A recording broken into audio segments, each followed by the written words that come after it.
चांदनी चौक में सीलिंग को लेकर व्यापारियों में काफ़ी टेंशन भी है और आज गणपति महोत्सव की शुरुआत हुई है और हम यहाँ पर व्यापारियों से बात करने पहुँचे हैं तो हमें यहाँ पर एक प्ले कार्ड भी देखने को मिला है जिसमें गणपति बप्पा से एक मन्नत भी मांगी गई है और लिखा गया है कि हे गणपति बप्पा चांदनी चौक के सभी व्यापारी को सीलिंग से बचाएं।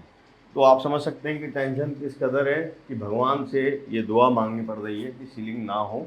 और जो 3 व्यापारी आपको यहाँ नज़र आ रहे हैं, ये अलग-अलग जो व्यापारी एसोसिएशन है, उससे जुड़े हुए हैं। इनसे भी बात करते हैं और क्या असल वजह है, वो पूछते हैं। सर, क्या नाम है आपका? मैं पवन गाड़ोदिया। अच्छा मैं सर। दिल्ली हिंदुस्तानी मर्केंटाइल एसोसिएशन का मेंबर हूँ, कार्यकारिणी मेंबर हूँ। सर, ये जो सीलिंग का है कई साल पहले भी एक बार सीलिंग का यहाँ पे ज़ोर चला था, लेकिन फिर राहत कुछ मिली थी। इस बार क्या मेन टेंशन है? टेंशन बहुत ज़्यादा बढ़ गई है इस बार। इस टाइम सुप्रीम कोर्ट के ऑर्डर है, अच्छा। तो बहुत ज़्यादा, क्योंकि 1990, 1980, 1982, 95 वहाँ तक की जो इस्टेब्लिशमेंट है शॉप्स की, उसके लिए भी सीलिंग के ऑर्डर आ रहे हैं। अच्छा जी। अब 35-35, 40-40 साल पुराने व्यापारी, उनकी भी सीलिंग होगी। इस टाइम चांदनी चौक 100% कमर्शलाइज है। आप कितना सीलिंग करेंगे, कितना तोड़ेंगे? अभी आपको बताया था कि लाल किले से लेके फतेहपुरी तक रिहाइश मामूली से 5 से 10% रह गई है, जो यहाँ पे बहुत आया रूप से हुआ करती थी। घनी आबादी का इलाका था, जो इस टाइम बाहर की साइड चली गई है। यहाँ टोटल कमर्शलाइज हो गई है। हमारी तो सरकार से निवेदन है कि चांदनी चौक को कमर्शियल घोषित कर दिया जाए, कि कम से कम व्यापारियों को सुविधा मिले और यहाँ पे व्यापार सुचारू रूप से हो जाए। अच्छा सर, व्यापारियों की अगर बात करते हैं तो यहाँ पर क्योंकि चांदनी चौक को अमूमन जो है अगर देखें पूरे भारत में एक बड़ी मार्केट के तौर पे भी जाना जाता है कि हर चीज़ की मार्केट जो है यहाँ पर है। तो कौन-कौन सी व्यापार से संबंधित मार्केटें हैं यहाँ यहाँ पर? पे आप व्यापार सोच सकते हो, वो व्यापार की होलसेल मंडी है। आप इलेक्ट्रिक से स्टार्ट हुई है लाजपत राय मार्केट से, भागीरथ प्लेस में भी इलेक्ट्रिक मार्केट है लाइटों की। उसके बाद दवाइयों का बहुत बड़ी मार्केट है, फोटोग्राफी की बहुत बड़ी मार्केट है, होलसेल चावड़ी बाज़ार हो गया, कपड़े का तो बहुत ही बड़ी हब है चांदनी चौक, अनाज का बहुत बड़ा मार्केट है। हर तरह का wholesale market system Chandni Chowk में इस्टेब्लिश है। उसके बाद अगर उनको उजाड़ा जाएगा, उनके लिए जैसे केमिकल एसोसिएशन के लेके गए थे, आज तक 15 साल से वो लड़ाइयाँ लड़ रहे हैं, जगह मिल गई है, व्यवस्था पूरी नहीं हुई है। तो हमारे से प्रदीप जी हैं, केमिकल एसोसिएशन के प्रेसिडेंट हैं, आज तक मेरे ख्याल से व्यवस्था पूरी नहीं हुई है। 15 साल 10 साल पहले उनको जगह मिली थी। तो इस टाइम या तो व्यवस्था बने तो आदमी सोचे भी, कोई व्यवस्था बनती नहीं है। सीलिंग का डंडा और सर के ऊपर आ गया है।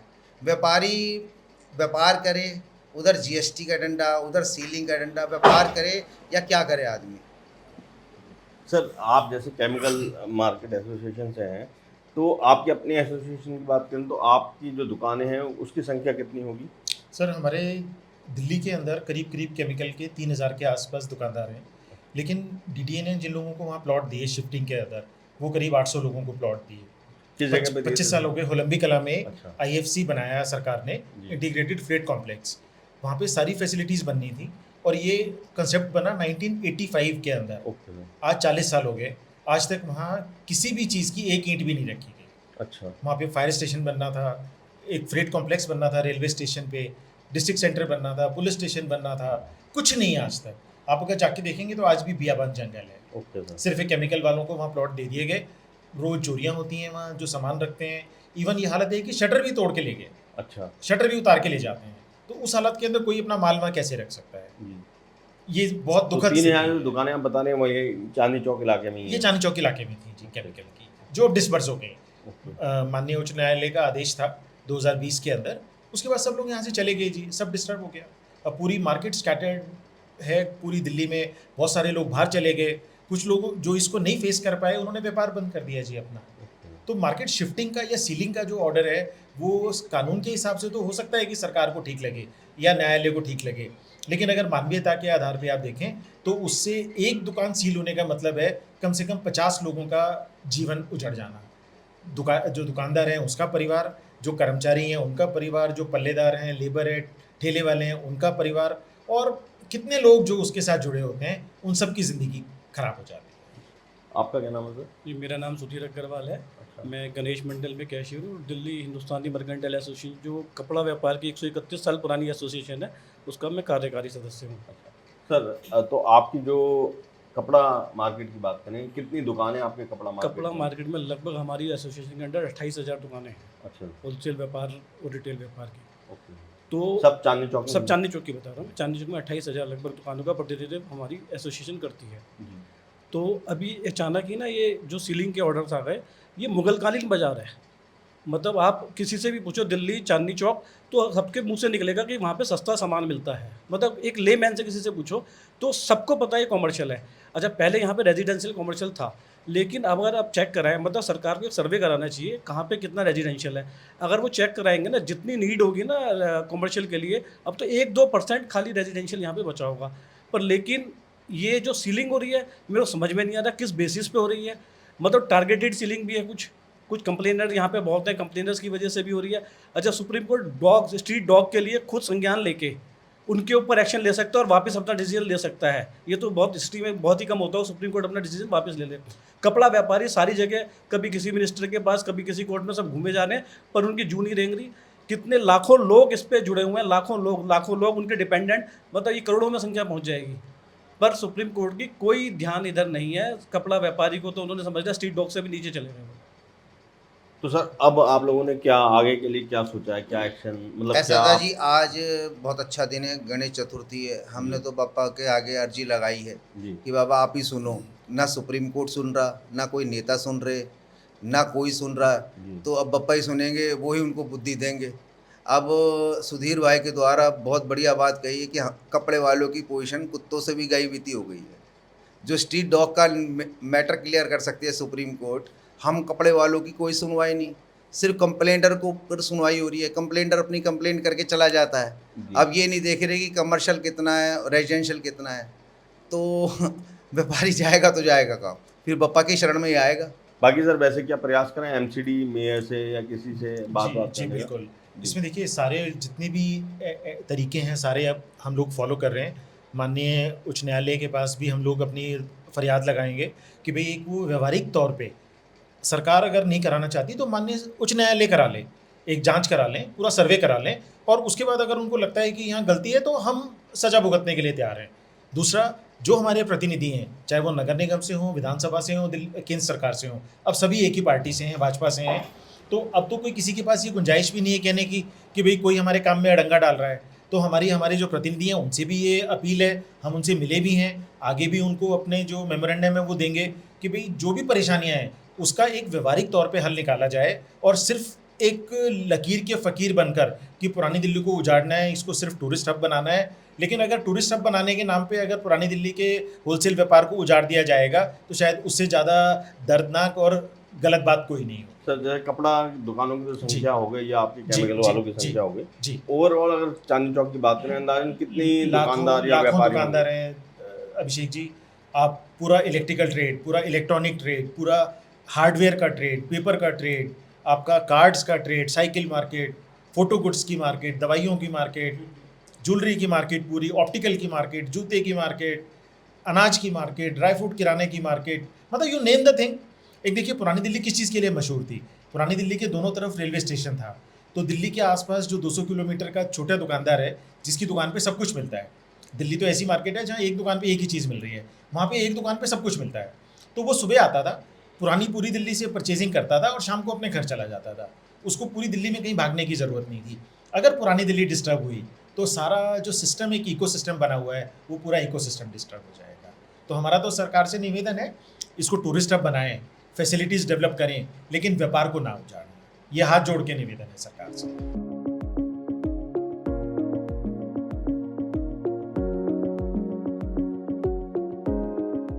नोटिस दो तरीके के भेजे जा रहे हैं, एक इलीगल कंस्ट्रक्शन के और एक रेजिडेंशियल कॉम्प्लेक्स में कमर्शियल एक्टिविटी को लेकर। ये पूरा मामला क्या है इसको समझने के लिए हम यहाँ सर्व व्यापार मंडल चांदनी चौक के अध्यक्ष हैं संजय भार्गव जी, उनके पास पहुँचे हैं। पहले उनसे पूछते हैं, सर ये जो नोटिस भेजे जा रहे हैं ये किस विषय में नोटिस हैं और कब से भेजे जा रहे हैं? ये अभी पिछले महीने सुप्रीम कोर्ट का एक ऑर्डर आया था जिसमें उसने एक ऑर्डर डाला था कि किसी भी रेजिडेंशियल को कमर्शियल में कन्वर्ट कर रहे हो तो इसको एकदम स्टॉप किया जाए, वो पुलिस की जिम्मेवारी दी गई है। तो अब उसमें इतना एमसीडी ने कुछ किया नहीं होगा खास, तो सुप्रीम कोर्ट ने ये डायरेक्शन दिल्ली पुलिस को दी है कि कोई भी अगर रेजिडेंशियल को कमर्शियल कन्वर्ट है, एक ईंट भी रखता हो तो उसका अरेस्ट कर लो। तो इसके बाद से कार्रवाई तेज़ हुई है। तो एमसीडी ने उसके बाद से दो विषयों पे, एक अनऑथराइज कंस्ट्रक्शन और दूसरा misuse of residential property into commercial के हिसाब से नोटिस दिए जा रहे हैं। और सर ये एक यहाँ का मास्टर प्लान भी था, क्योंकि अभी अगर बात करें चांदनी चौक की, तो चांदनी चौक रेजिडेंशियल के लिए कम, बाज़ार के लिए ज़्यादा जाना जाता है। गली कूचों में भी काफ़ी बड़ी बड़ी मार्केट है। तो मास्टर प्लान भी एक आज से लगभग 20 साल पहले सुझाया गया था कि वो लेकर आएंगे। वो क्या मास्टर प्लान था और उसकी क्या प्लानिंग थी? नहीं, मास्टर प्लान तो 2021 जो है वो 2005-06 में नोटिफाई हो गया था। उसमें एक सेक्शन 16.2 एक स्पेशल एरिया के प्रोविजंस थे। उसमें ये कहा गया था कि जी जब तक एक एमसीडी को निर्देश दिया था कि स्पेशल एरिया का रीडेवलपमेंट प्लान इन्होंने 3 साल में लाना चाहिए था। 3 साल में ला के उसको नोटिफाई करते, तब तक एक यहाँ पे स्टेटस को हुआ था।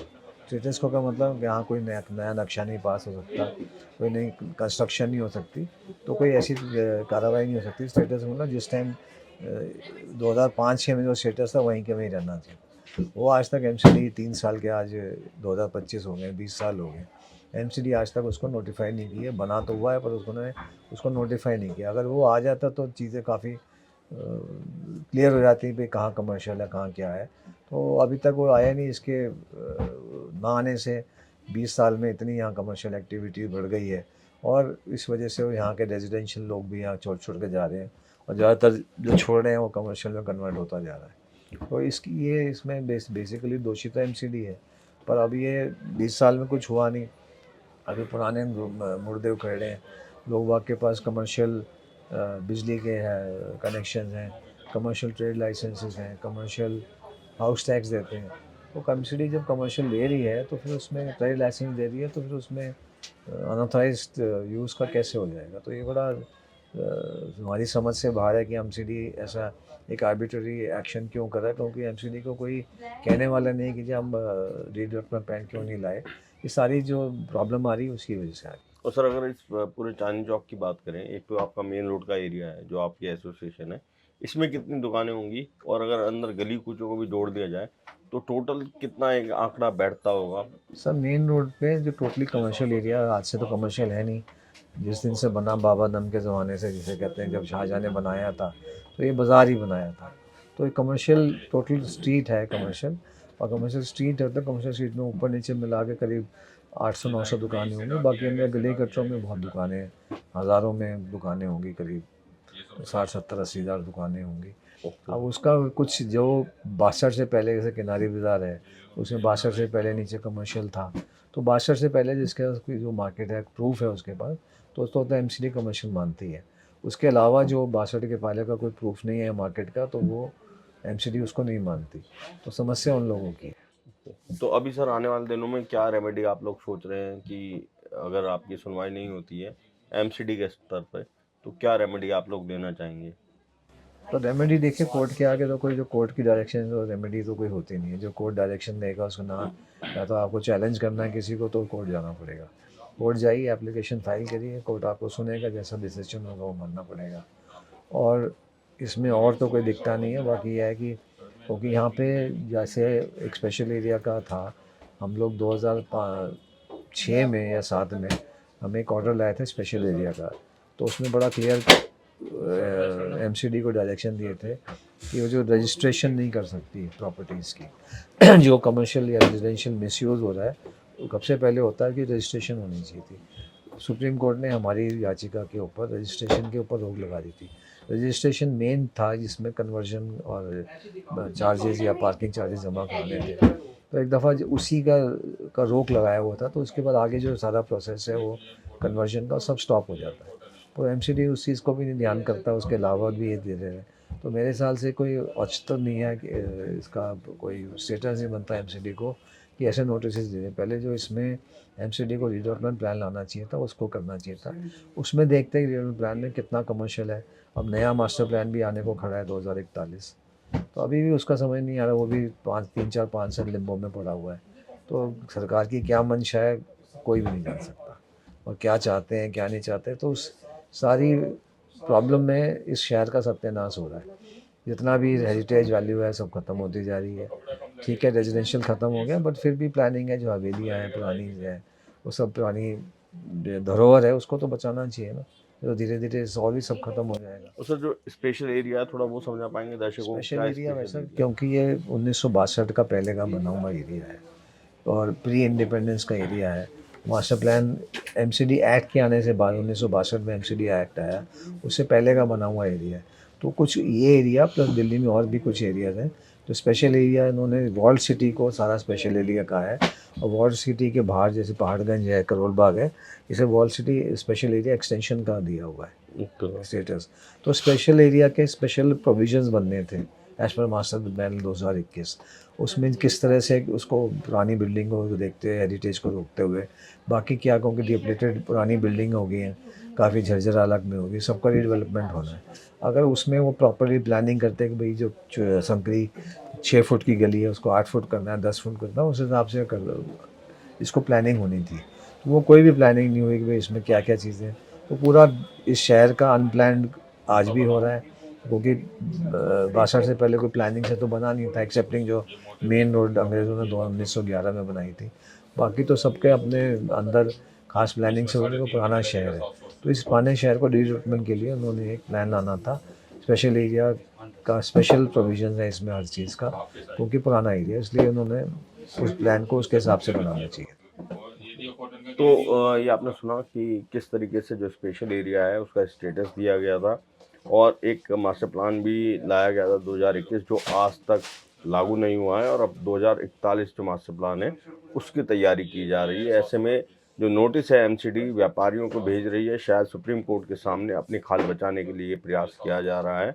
देखना यह होगा कि आने वाले दिनों में जो व्यापारी हैं उनको ये साथ किस तरीके से क्या कार्रवाई की जाती है, उनकी कोई सुनवाई होती है या नहीं होती है, ये सब आने वाले दिनों में देखने को मिलेगा।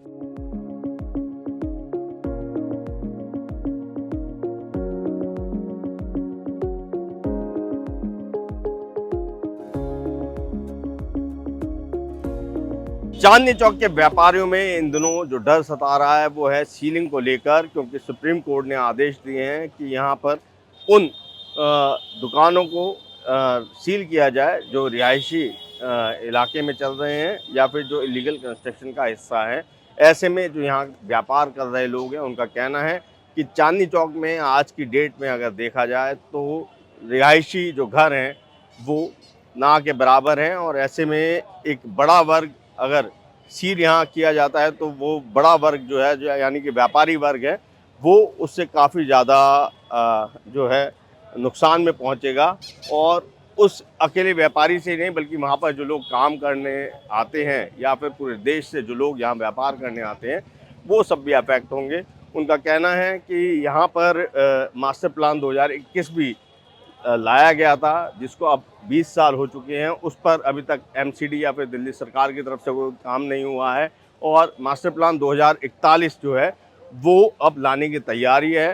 तो इन तमाम व्यापारियों का ये कहना है कि सरकार अपने हिस्से का अगर काम ठीक तरीके से करे तो शायद ये समस्या सामने ना आए, लेकिन सरकार अपनी समस्या भी व्यापारियों पर डालने के लिए जो है तैयार हो रही है। और यही वजह है कि यहाँ का जो व्यापारी है आज सीलिंग के डर से जी रहा है, और अब उन्होंने अपनी गुहार जो है गणेश जी के आगे लगाई है, और आज गणपति महोत्सव की शुरुआत है तो उनसे भी ये गुहार लगाई है कि ये जो सीलिंग का डर है उसको ख़त्म करे। देखना यही होगा कि आने वाले दिनों में ये जो सीलिंग की समस्या है उसका क्या निदान निकलता है, क्या व्यापारियों को कोई राहत मिल पाती है या नहीं।